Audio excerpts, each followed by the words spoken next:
One. Boom. All right, ladies and gentlemen, get ready for a deep dive into the world of product management and leadership with a true expert in driving tech success through innovative product strategies. Stay tuned. Here we go. Shut up and sit down. Look, a business can give you everything you want in life: prestige, wealth, freedom. It can also take everything away from you. This show is for those who are willing to take that risk. These are the real life stories of entrepreneurs. But before we start, I have one small favor to ask. Please leave a comment. It can be advice, critiques, tips, feedback, or share this with someone because your engagement is the most valuable and most powerful form of social currency. So thank you, and welcome to another episode of Business Boss! Hello, tech enthusiasts and aspiring entrepreneurs. Today, we have a true visionary in the world of product management. With a track record of transforming tech companies and driving explosive growth, his insights are invaluable. In this episode, we're going to dive into his incredible journey through various tech roles, his strategies for building product-led cultures, and the pivotal role of product in tech success. So get ready for this episode filled with wisdom and leadership, product strategy, and the art of building successful tech companies. Let's welcome to the show, Mr. Ben Foster.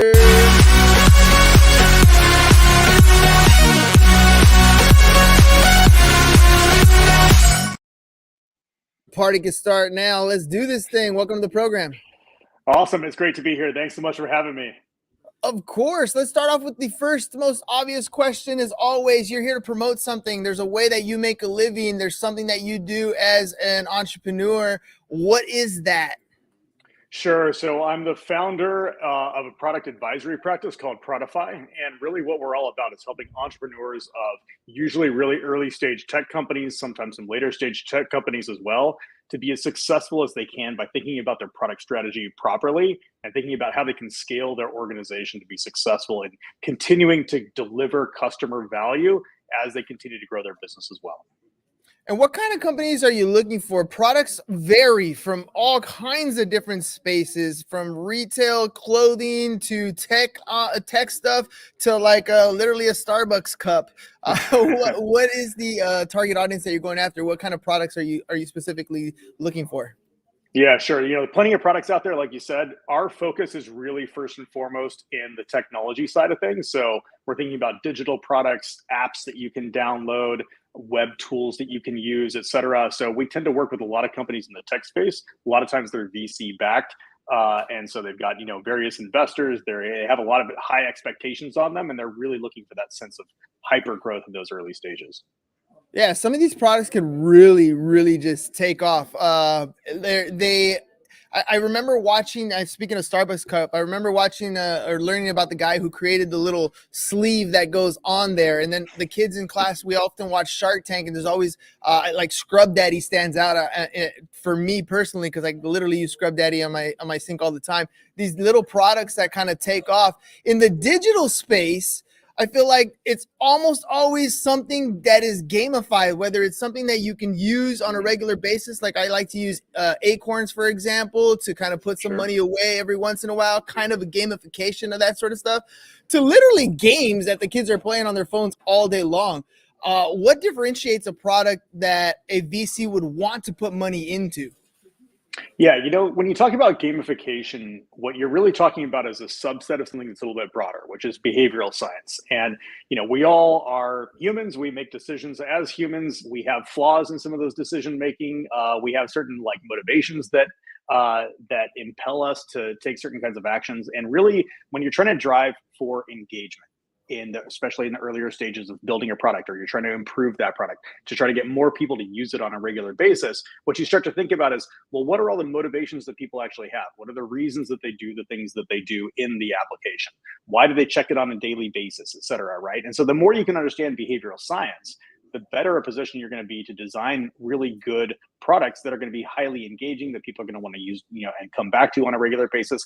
Gamification is one type of that, where you might say, hey, you're going to be competing on a leaderboard against other people, or we're going to try to keep a streak alive, et cetera. Those are all ways in which we tend to interact with things. But there's an even broader category of things that are out there as well really around trying to drive that digital engagement. And a lot of, those digital companies have the ability to build those kinds of like features into their products, but it doesn't have to be limited to just digital products either. I mean, what's a way that if you're, a restaurant owner, you can get somebody to come back to your restaurant after the fact? How do you kind of like advertise your restaurant through, social media and giving, reasons for people to take Instagram photos of their food and things like that? These are all ways that, you need to think about the interaction that your customers are going to have with your product and try to design it in such a way that they want to interact with it in such, in such a way that it actually drives repeat usage either for them or for others to use it as well. Repeat and referral business is where it's at. I mean, companies are already spending a ton of money to get attention up front and first and foremost. Then what they should be doing is collecting data, which a lot of small businesses fail to do once they've grabbed that attention. Make the sales that third step, but that repeat and returning business, that's where the real companies really grow. And I think you're right. That's where the VCs are really looking for the money. If you have that following that is not just paying you one time, but has the ability to pay you over and over and over again, and you got a database of those people, that's where the money is in that particular product and space. Let me ask you about your educational background, because again, I got a lot of kids in here that don't know what the next step is going to be in life, and college is really expensive compared to when I went to college back in the day. What kind of education do we need in order to develop some of these products, apps, or even be in the similar space that you're in? Yeah, sure. Well, my own educational background is I went to UC Berkeley back in the day. I went there in 94 to 97. So kind of dating myself a little bit. But, back then, it's kind of funny because so many of the jobs that exist today and so many of the functions that are around digital product creation and things like that just literally didn't exist. And so, I ended up majoring in something that I felt like I was reasonably good at and had an interest in, which was statistics. And that's, in retrospect, was actually a great major for me to have selected. But at the time, there wasn't really like a lot of reason to choose that. It's just something that I kind of didn't really know what I wanted to do with my career. And as you're talking about with all this data that you're collecting around your customers, now suddenly you need the ability to process that data, to understand what that data actually means, to make sure that you're not taking kind of like the wrong approach towards building a product because you misinterpret some of the data that you've been collecting. So that statistics degree has come in, really handy for me. I think that that's something that's really valuable to learn, whether you happen to major in it or not. But if you want to work on digital products, certainly there's kind of like two different paths I think that are out there. One of them is understanding things from the technology standpoints. That may mean, majoring in computer science or like CS degree or, some sort of engineering degree, something along those lines where you really get familiar with the technology side of things. And then you yourself would have to layer on top of that the business acumen. Sometimes people will go get an MBA on top of it, or they'll go to, some sort of, take some business classes and things like that along those lines. I've never done that. I kind of like, really had more the technology side and through my own experience layered on the business side. Some people will also take the opposite approach. Well, they'll maybe major in business, or they'll major in something around marketing, et cetera, and really try to learn more of the foundations of running a business. And then they'll try to layer on top of that their own ability to learn something when it comes to the technology. If you wanted to double major in both, that could be something you could try to take on, but that's even more, challenging and it's kind of like disparate areas. But really, if you think about digital product creation and you think about being an entrepreneur or building a product like that, it's really all about having both of those sides come together in such a way that you can deliver something that's really going to be, feasible and something that's going to work technically, and at the same time is actually going to generate a business outcome that you're looking for. Yeah, and again, it's not always that people are going to go into business themselves, but these are good skill sets that business owners are going to want to utilize anyways. Even if you don't go into the entrepreneurial space, you become an asset to a business owner by having those skill sets, whether it is reading data or analyzing that information or using those marketing skills. Those are all skill sets that are relevant in the marketplace today. Let me ask you about your decision to go into the entrepreneurial space, because that's a tough one, and that's always a calculated risk. People are always like, the odds are stacked against you. 9 out of 10 businesses fail in that first year. There's even less and less funding as we enter more downturns in this economy with the world on where it's at today. Fears are everywhere. You're going to go into a corporate space. You got the degree. You have the relevance to stay in corporate America. Why go off and do your own thing? I think there's something really fun and exciting about building your own company, and you get to kind of like call the shots. And when you're building a product-oriented company in technology, you really have the opportunity to shape the world in a way that you can't when you're sort of like working in somebody else's, company, right? Like you get to decide, hey, I've got this vision, I've got this idea for how I can make a better world for my customers, and a lot of people are really excited to go bring that to life. I think that if you try to go into business because you're like, I want to go make a buck, and that's really what it is, and I don't really care how I go about doing it. If your vision is you're going to try to get to $1 million or 10 million or $100 million of revenue, you got to recognize what that actually is, which is it's a byproduct of solving a really good problem out there for customers. And if that's where you focus your attention and you really think about how you can reshape the way that you can solve problems for people that's out there, then you're going to be the beneficiary of that. And your own business success is going to kind of like come alongside that. But if your focus is instead, hey, I'm going to do whatever I can to kind of like, make money, the problem is you're going to be sort of like distracted. You're not going to know where you need to focus your attention next because it's unclear who your customer is. It's unclear what the value proposition is that you have for them. And what businesses who have that mentality tend to do is they focus too much on extracting the value from their customers as opposed to creating value for their customers from which they can later extract that value. And I think it's really important to understand that interplay between the two. A lot of companies just sort of like skip that step. And I think that that's very problematic. If you're more about, hey, how can I kind of like get the most out of this? Go join a sales team at some other company. That's fine. But if you want to be an entrepreneur, think about how you can create value for customers. If that's your spirit, if that's your mentality, it's a great opportunity in any economic environment. And I think it's not so much if that's not really your orientation or your focus.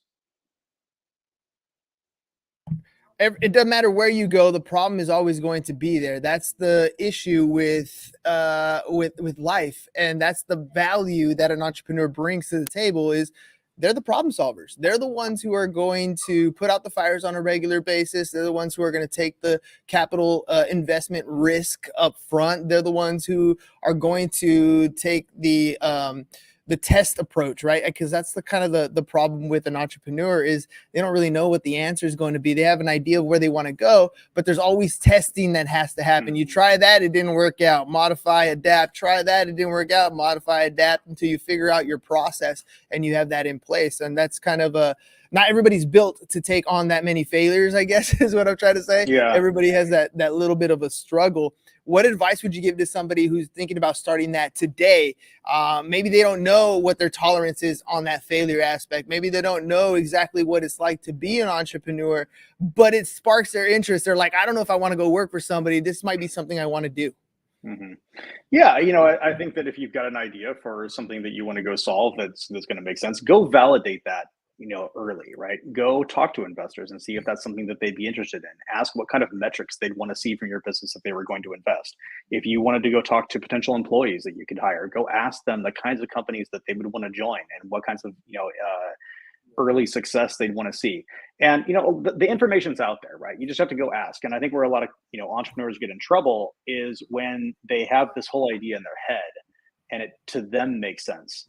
Because the reality is what happens is they start designing for themselves. And you got to design for your target market. You got to design for the people that you're building for, not for yourself. And so the best thing you can do to ensure that you're not guilty of making that mistake is to go validate it with real people who are not yourself. Go talk to others, be constantly having those conversations, learn from the best of the best, et cetera. And then try to apply some of those, plans and some of the things that you pick up in the early stages of developing your own business. But it is really important to get that early kind of like, data to tell yourself that you're going in the right direction or not. But there is an important caveat to this that I want to point out as well, which is there's also a lot of companies that they'll experiment a lot. They'll try to collect data about, does this work? And if it does, I'll do more of it. And if this one doesn't work, I'll do less of it. That's generally a good strategy, right? Like, you're making data-driven decisions, you're seeing what's effective, and you're kind of like, pivoting as necessary. The problem is companies can also really over pivot if they don't really have a sense of what it is that they need to solve and what they're really kind of like focused on. And I'll give an analogy that's nothing to do with the product world at all, but like imagine you're using Waze, right? Like you have a particular destination that you want to get to, and then you run into traffic, and when you run into that traffic, Waze sometimes will say, hey, we're going to reroute you, and here's this other, completely different way to get there, et cetera. And sometimes it's going to say, you know what, you just kind of need to go through the traffic. It's going to take a little bit longer because of the traffic, and this is still the way that you need to go. And I think that that analogy is really important because in both of those cases, Waze knows where to kind of like take you because you've put a destination in mind. But if you don't have a destination, if you just like plugged in Waze and you didn't have a place to go, what would it do? It would just start directing you away from traffic until you finally found yourself in the middle of nowhere. And I think that a lot of entrepreneurs essentially have that happen to them where they're like, well, I'll do this, whatever's easiest, I'll kind of like do that next. And then they realize that their business has turned into something that they never really intended it to in the very first place. And it's something that's never really going to be that successful at the end of the day. So sometimes you got to know when you need to kind of like persevere and break through these things. And sometimes you got to understand where you want to pivot, but that depends on having clarity of the customer value that you're trying to deliver. And that's why I kind of come back to that as being so important. No, that's perfect because you're absolutely right. That lost feeling, it sometimes becomes overwhelming because you went from having this dream of financial freedom, of having that time freedom, and it turns into you own your job, you're working harder than you've ever worked in your life. You're not really building anything that's successful, and that's why I feel there's a lot of businesses that fail, not because the entrepreneur wasn't able to deliver on the product or service that they said they would. They just get burnt out. They're like, I'm lost. I don't really know what I'm doing here anymore. I don't even know why I want to do this anymore. I'm done with this thing. And then they kind of walk away from there. And then speaking of mistakes that are made, what are some of the big mistakes that you made as an entrepreneur early on that kind of shaped or guided you in the direction that you're going? And I know as an entrepreneur, you probably made a ton of mistakes. We all do. But what are some that kind of stand out for you? Yeah, I think that there's two parts of this that I'll talk about. One of them is I am an entrepreneur in that I have this company, Prodify, that does consulting services for tech companies, and we try to help them be successful. And there's certainly mistakes that I made in the earlier days of that. I think in particular thinking that maybe cold outreach was a really good plan. And this is a business where people, hey, if I'm gonna ask you to collaborate with me on my business strategy and my product strategy, I've got to have a lot of trust there. Cold outreach is never going to be effective there, right? The better thing to do is to make sure that you're building really strong relationships with the venture capitalists, with the board members, et cetera, so that you're getting referred in with the right type of background. And you can actually, back that up and say, yes, I actually do have experience, and I've seen, I've seen where you're going, and I can help you see around those corners, yourself as well. Like that's a lot of the orientation of the value that I will deliver to the customers that I work with. And so it's, you've got to make sure that the marketing matches up with the offering. And I think that that's a mistake that a lot of entrepreneurs will make is they'll do whatever marketing seems successful in terms of generating leads, but the kinds of leads that they're generating are not able to be closed as sales down the line, right? Because there's a mismatch. The way that you close the sale is different than the way you capture the lead. It doesn't matter whether one is successful or the other ones. If they don't line up, then you're going to have a bit of a problem there. So look for ways to make that happen. And then there's a whole ton of different issues that I see when I'm doing the advisory work and I'm working with other entrepreneurs and I'm seeing them trying to kind of like start their companies.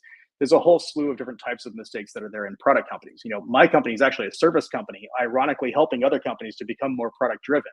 But these other product driven companies, have a whole different type of mistake that they can make as they're trying to get their business started. And I've tried to outline these in what I called like the 10 dysfunctions of product management, which are kind of like described in the book that I wrote, Build What Matters. So if you're interested, you might want to check that out to see a little bit more detail about that as well. Thank you. What was the name of the book one more time? It's called Build What Matters. Build what matters. At the end of the day, that's kind of the important part. Let me ask you about case studies. You get to work with a lot of different companies. I'm sure some have, they're all hopefully great stories. I'm sure there've been some downsides on those too. But what's one of those cool stories that kind of sticks out to you where, a company came in, they had one vision of where they were going. Your advice kind of guided them in another direction. This is where they are today. Yeah, sure. Well, the favorite company that I probably ever worked with, because I really just love the challenge and the excitement of solving this problem, et cetera, was a very small startup back in the day that I started working with in 2014 called Whoop, which you might be familiar with and makes what I believe to be the best wearable device on the planet today. When I started working with Whoop, it was 2014. It was like 15 people essentially in a garage that happened to be in a, in an office building, but it kind of had the look and feel of that. And we were trying to, create something that was a new type of wearable that was really focused on fitness and health and performance and really kind of like optimizing your success as an individual, whether you're all the way from an elite athlete down to somebody who just wanted to be a better parent or something along those lines.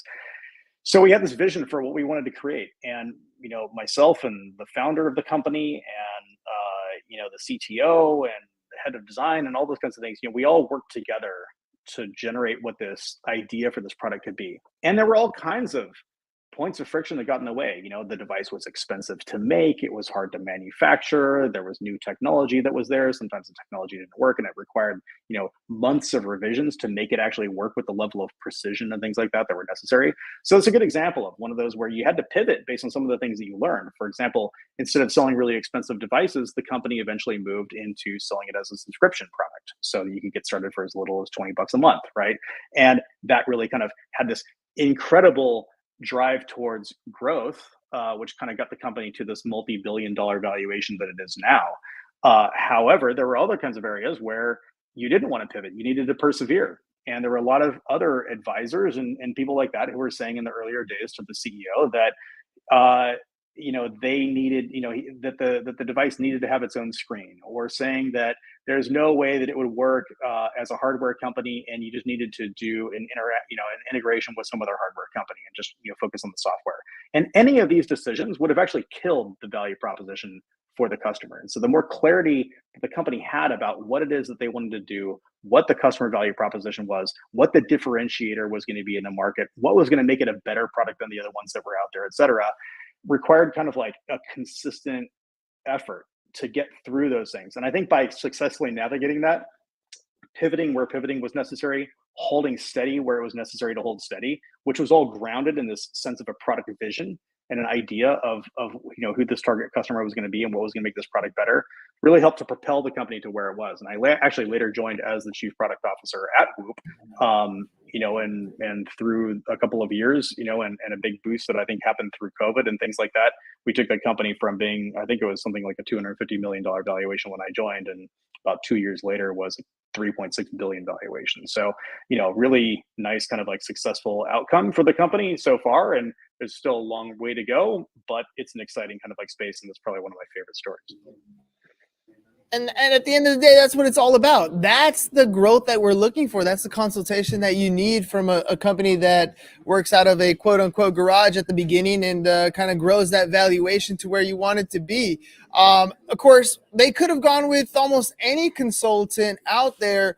Why go with you? What makes you unique? What is it that you feel that your company, your consultation does best and is good at that people want to come work with you? Well, I think in that earlier stage, really the success of the product was all about building for this excellence in engagement, this excellence in design, which was kind of like rooted in the very beginnings of the company and has been maintained the entire way through. I had a lot of experience through that because I learned about behavioral science when I was at a prior company. And what's funny is this other company that I was at was a B2B company working on energy efficiency solutions for utilities.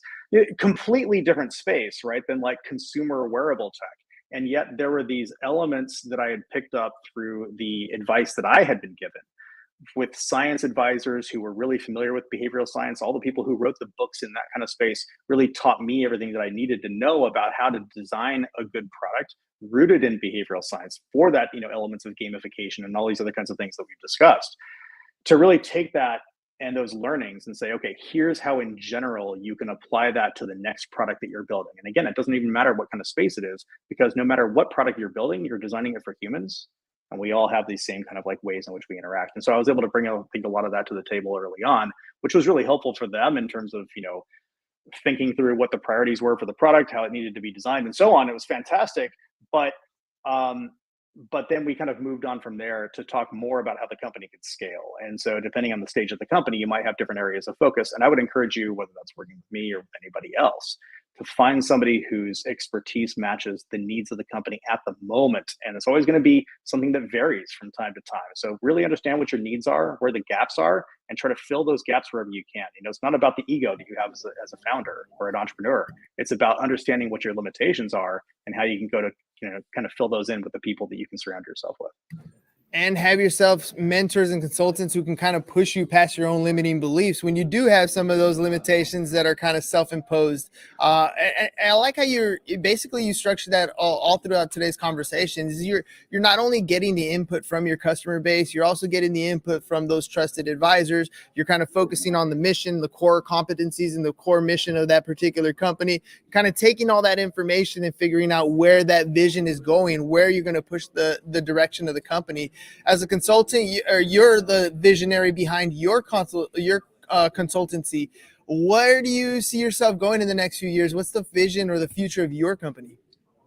Yeah, sure. We've it's really a doubling down, I think, on the value proposition that we've had. We've been able to work with now 150 different companies, helping entrepreneurs and founders and leaders of product teams and things like that at all kinds of different stages. Ranging from publicly held companies all the way back to solopreneurs and things like that.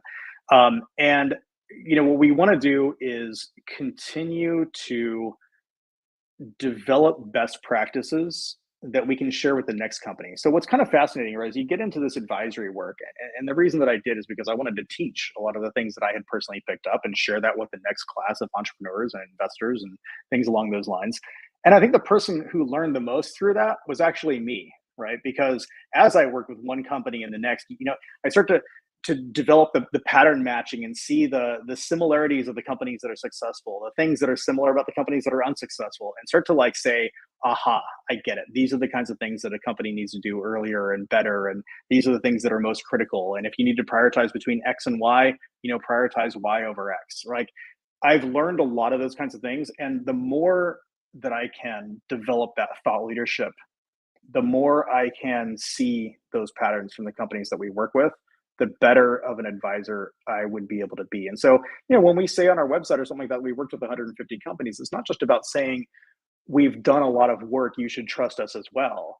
It's that the quality of the next engagement that we have gets to piggyback on top of the 150 that we've learned, right? Because sometimes you run into a company and they're terrible with one thing and you're like, okay, well, I'm not going to adopt that, but they're great with something else. And you say, that's a real nugget that I want to be able to take with me to the next company that I sort of advise and say, hey, that's a shared best practice that we can, that we can deliver to the next one. So over time, we sort of built up this compendium of all these kind of best kinds of things that you can do, templates of documents that are really, helpful.